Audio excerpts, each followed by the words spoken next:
Good morning बच्चों। आज हम अपनी हिंदी पाठ्य पुस्तक का 5वां अध्याय पढ़ेंगे। नाना साहब की पुत्री देवी मैना को भस्म कर दिया गया। ये चपला देवी का लिखा हुआ है। लेखिका चपला देवी द्विवेदी युग की लेखिका चपला देवी के व्यक्तित्व एवं कर्तृत्व के बारे में जानकारी उपलब्ध नहीं हो पाई है। स्वतंत्रता आंदोलन के दौरान पुरुषों लेखकों के साथ साथ अनेक महिलाओं ने भी अपने अपने लेखन से आजादी के आंदोलन को गति दी। उनमें से एक लेखिका चपला देवी भी रही हैं। कई बार अनेक रचनाकार इतिहास में दर्ज होने से रह जाते हैं। चपला देवी भी उन्हीं में से एक है। यह एक ऐतिहासिक सच्चाई है कि सन 1857 की क्रांति के विद्रोही नेता दुंदू पंत नाना साहब की पुत्री बालिका मैना आजादी की नन्ही सिपाही थी, जिसे अंग्रेजों ने जलाकर मार डाला। बालिका मैना के बलिदान की कहानी को चपला देवी ने इस गद्य रचना में प्रस्तुत किया है। यह गद्य रचना जिस शैली में लिखी गई है उसे हम रिपोर्टाज का प्रारंभिक रूप कह सकते हैं। मातृभूमि की स्वतंत्रता और उसकी रक्षा के लिए जिन्होंने अपने प्राण न्यौछावर कर दिए, उनके जीवन का उत्कर्ष यानी बलिदान हमारे लिए गौरव और सम्मान की बात है। उस गौरवशाली किंतु विस्मृत परंपरा से किशोर पीढ़ी को परिचित कराने के उद्देश्य से इस रचना को हिंदू पंच के बलिदान अंक से लिया गया है। हिंदी गद्य की प्रारंभिक रूप को विद्यार्थी जान पाए, इसीलिए इस गद्य रचना का मुद्रण और वर्तनी में बिना किसी परिवर्तन के अविकल प्रस्तुत करने का प्रयास किया गया है। प्रस्तुत पाठ में सन 1857 ईस्वी के विद्रोही नेता दुंदूपंत नाना साहब कानपुर में असफल होने पर जब भागने लगे तो वे जल्दी में अपनी पुत्री मैना को साथ न ले जा सके। देवी मैना बिठूर में पिता के महल में रहती थी, यानी कि जो नाना साहब थे उनका जो महल था वह बिठूर में था और देवी मैना उसी में रहती थी। पर विद्रोह दमन करने के बाद अंग्रेजों ने बड़ी ही क्रूरता से उस निरही यानी बेचारी और निरपराध देवी को अग्नि में भस्म कर दिया। उसका रोमांचकारी वर्णन पाषाण हृदय को भी एक बार द्रवीभूत कर देता है, करुणा से पिघला देता है। कानपुर में भीषण हत्याकांड करने के बाद अंग्रेजों का सैनिक दल बिठूर की ओर गया। बिठूर में नाना साहब का राजमहल लूट लिया गया, पर उसमें बहुत थोड़ी संपत्ति अंग्रेजों को हाथ लगी। अर्थात इससे पहले ही अंग्रेज वहां आए, उससे पहले ही नाना साहब वहां से पलायन कर गए थे। इसके बाद अंग्रेजों ने तोप के गोलों से नाना साहब का महल भस्म कर देने का निश्चय किया। सैनिक दल ने जब वहां तोपें लगाई, उस समय महल के बरामदे में एक अत्यंत सुंदर बालिका आकर खड़ी हो गई। जैसे ही अंग्रेजी सैनिक वहां पर तोपें लगा रहे थे महल को भस्म करने के लिए, उसी समय एक सुंदर बालिका बाहर आकर के खड़ी हो गई। उसे देखकर अंग्रेज सेनापति को बड़ा आश्चर्य हुआ, क्योंकि महल लूटने के समय वह बालिका वहां पर कहीं भी दिखाई नहीं दी थी। उस बालिका ने बरामदे में खड़ी होकर अंग्रेज सेनापति को गोले बरसाने से मना किया।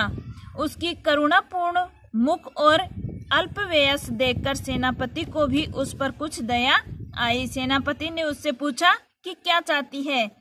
बालिका ने शुद्ध अंग्रेजी भाषा में उत्तर दिया, क्या आप कृपा कर इस महल की रक्षा करेंगे? कि आप इस महल की रक्षा करेंगे? सेनापति ने कहा, क्यों, तुम्हारा इसमें क्या उद्देश्य है? बालिका, आप ही बताइए कि यह मकान गिराने में आपका क्या उद्देश्य है? सेनापति, यह मकान विद्रोहियों के नेता नाना साहब का वास स्थान था, यानी कि रहने की जगह थी। सरकार ने इसे विध्वंस कर देने की आज्ञा दी है। बालिका, आपके विरुद्ध जिन्होंने शस्त्र उठाए थे वे दोषी हैं, पर इस जड़ पदार्थ मकान ने आपका क्या अपराध किया है? जो बालिका मैना है वह सेनापति से कह रही है कि जिन्होंने आपके विरुद्ध क्रांति की है, शस्त्र उठाए हैं, वे दोषी हैं। इस मकान में इसका कोई भी दोष नहीं है। मेरा उद्देश्य इतना ही है कि यह स्थान मुझे बहुत प्रिय है, इसी से मैं प्रार्थना करती हूँ कि इस मकान की रक्षा कीजिए, कि इसीलिए इस मकान में की मैं रक्षा करने की प्रार्थना करती हूँ। सेनापति ने दुख प्रकट करते हुए कहा कि कर्तव्य के अनुरोध से मुझे यह मकान गिराना ही होगा, कि इस मकान को गिराना मेरा कर्तव्य है और इस कारण से मुझे यह मकान गिराना ही पड़ेगा। इस पर उस बालिका ने अपना परिचय देते हुए कहा कि मैं जानती हूँ कि आप जनरल हे हैं। आपकी प्यारी कन्या मेरी में और मुझ में बहुत प्रेम संबंध था। यानी कि जो जनरल है उसकी जो कन्या थी कौन? मेरी, ठीक है, वो, और जो नाना साहब की पुत्री है मैना, इन दोनों की आपसी गहरी दोस्ती है। कई वर्ष पूर्व मेरी मेरे पास बराबर आती थी, पर मुझे हृदय से चाहती थी।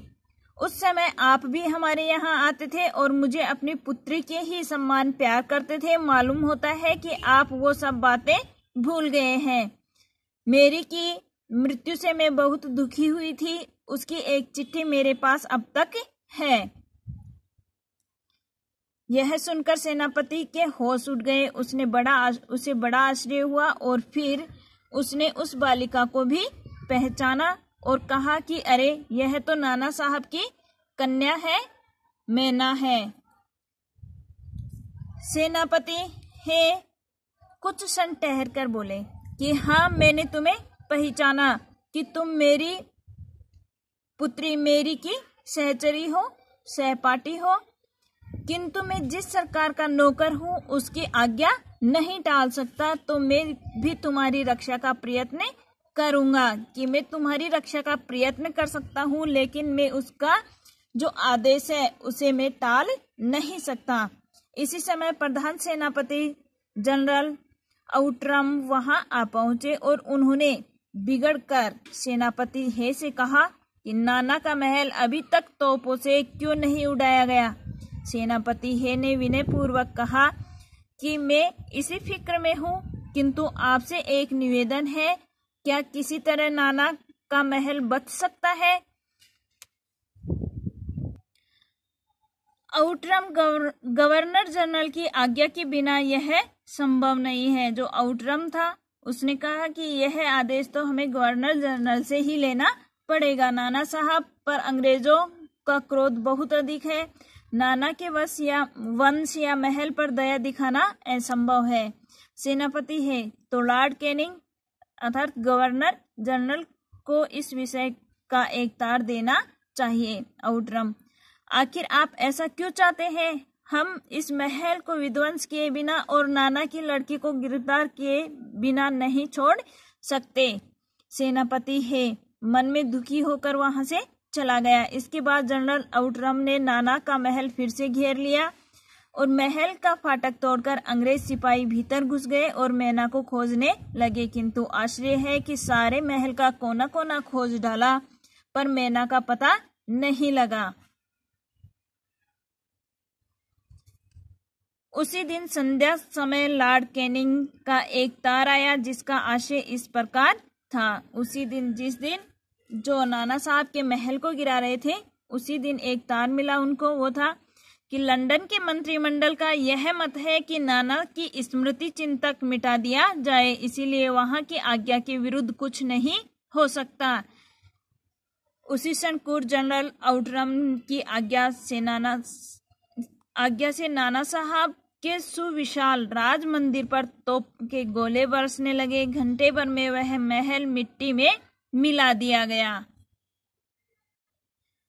उस समय लंदन के सुप्रसिद्ध टाइम्स पत्र में 6 सितंबर को यह एक लेख में लिखा गया कि बड़े दुख का विषय है कि भारत सरकार आज तक उस दुर्दांत नाना साहब को नहीं पकड़ सकी, जिस पर समस्त अंग्रेज जाति का भीषण क्रोध है। जब तक हम लोगों के शरीर में रक्त रहेगा, तब तक कानपुर में अंग्रेजों के हत्याकांड का बदला लेना हम लोग न भूलेंगे।